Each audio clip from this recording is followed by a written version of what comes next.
French fries are nearly a perfect food on the side, but this Canadian tradition turns it into arguably one of the best meals of all time.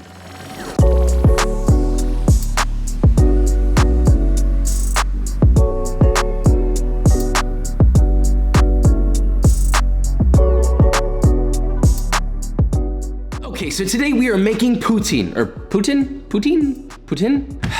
Shout out to all the Canadian homies. Papa love you so much. Papa love everybody, but Papa love you right now especially. We're making this amazing dish. The traditional version is literally French fries, cheese curds, and gravy. It sounds like some sort of stoner's midnight dream, and it essentially is. With all that said, we're gonna make two versions, one traditional, one fancy. Let's make this, shall we? Okay, there are three pieces here. First, we'll make the crispy, crunchy fries, then Mr. Traditional, and to end it all, a fancy boy version. For the fries, you're gonna need 2 pounds of russet potatoes. Peeling them is unnecessary.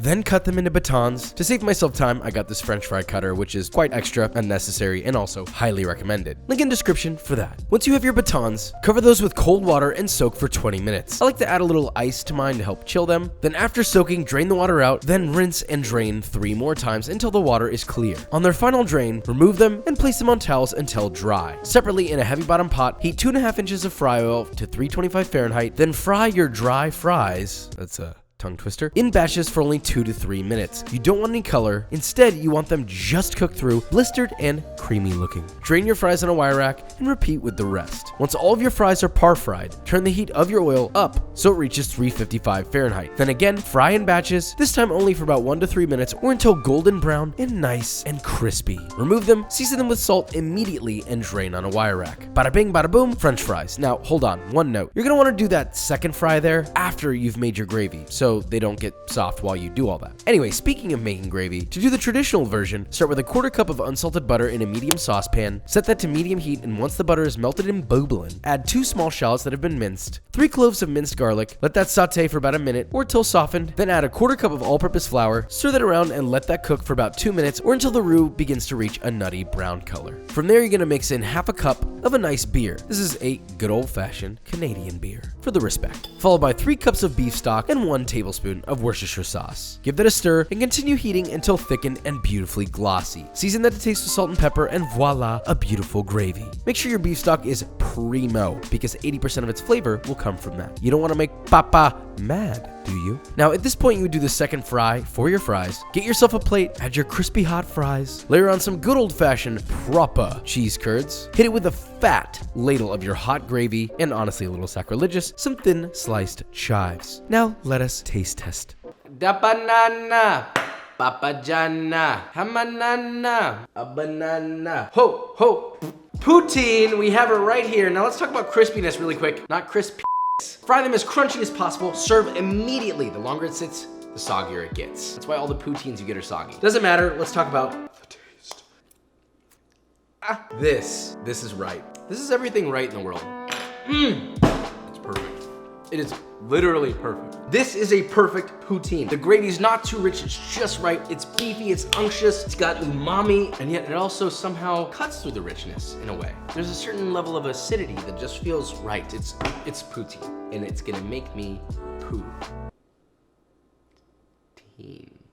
A traditional poutine, great, but what about a fancy poutine?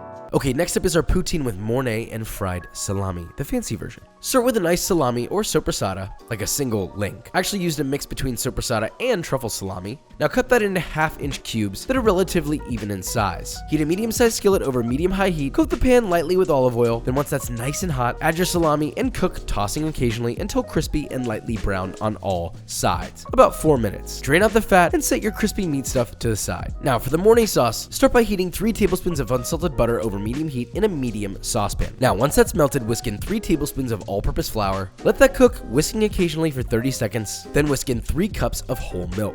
Again, let that heat and cook, whisking occasionally until thickened, beautiful, and yummy. Then add 1.5 cups of fresh grated Gruyere cheese. Whisk that all together till smooth and glossy. Remove from the heat, season to taste with salt. Hit it with 2 cloves of fresh grated garlic, a light grating of nutmeg, and finally some fresh ground black pepper. Give that a little taste, go to heaven, come back, and move on with the rest of the recipe. Now the last thing is our cheese curds. Instead of using a civilian room temp cheese curd, I thought it'd be a whole lot cooler to do a pan-fried Scamorza. So get yourself a whole ball of Scamorza, cut it in half, remove its waxy layer, then cut those halves in half so you get quarters. Then cut those quarters into 3/4 of an inch wedges so they look something like this. Now, heat up a medium-sized non-stick skillet over medium-high. Then once that's absolutely screaming hot, add in your Scamorza in one layer and let that sear for about 1 minute or till nice and browned. Then quickly flip all the pieces and repeat on the other side. Try to avoid completely melting these, otherwise it gets really messy. Now transfer those to a plate or a quarter sheet tray and repeat with the rest of your Scamorza to create browned, crispy, cheesy goodness. Now to assemble this, second fry your french fries. Get them nice and beautifully crispy so even your friends from across the country can hear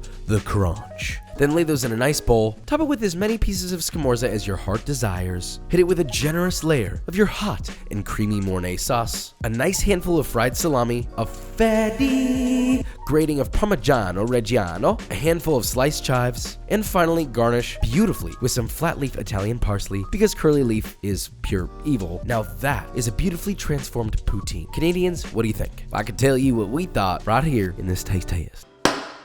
Wow, I caught the wrong side. That's okay though. Pan-fried Scamorza cheese, fried salami, fried soppressata, and you've got the fries and a garlic Mornay sauce. I was thinking about putting gochujang in the Mornay. Honestly, it's a little bit overkill, but Bada bing, bada boom. get some fry, sauce, and Scamorza. Here we go. It's like 1,000 calories in one bite. Oh my God, my diet, please, dear God.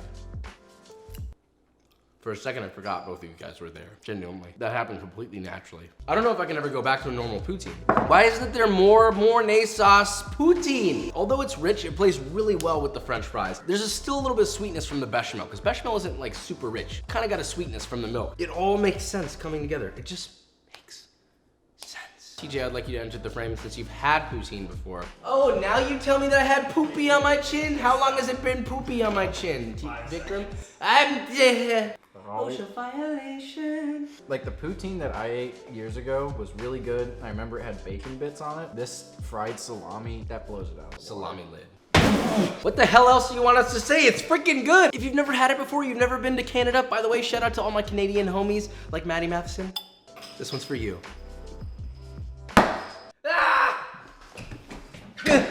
You want to know what else rhymes with poutine and makes your eyes roll in the back of your head?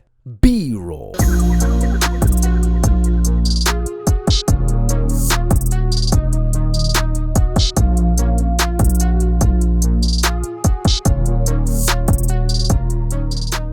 And that is it. So we made our poutine. This was one of my most favorite executions of a recipe. It tasted like it should, the traditional version, and then that fancy version, it wasn't too much of a stray away from the heart and essence of this dish. There was obviously a more sophisticated flavor to it, and I was very happy with that. Now, I'm gonna take my shiny forehead and go make more food and stuff like that, I think. Anyway, with all that said, if you enjoyed this video or you learned something, leave a like, subscribe, and I will see you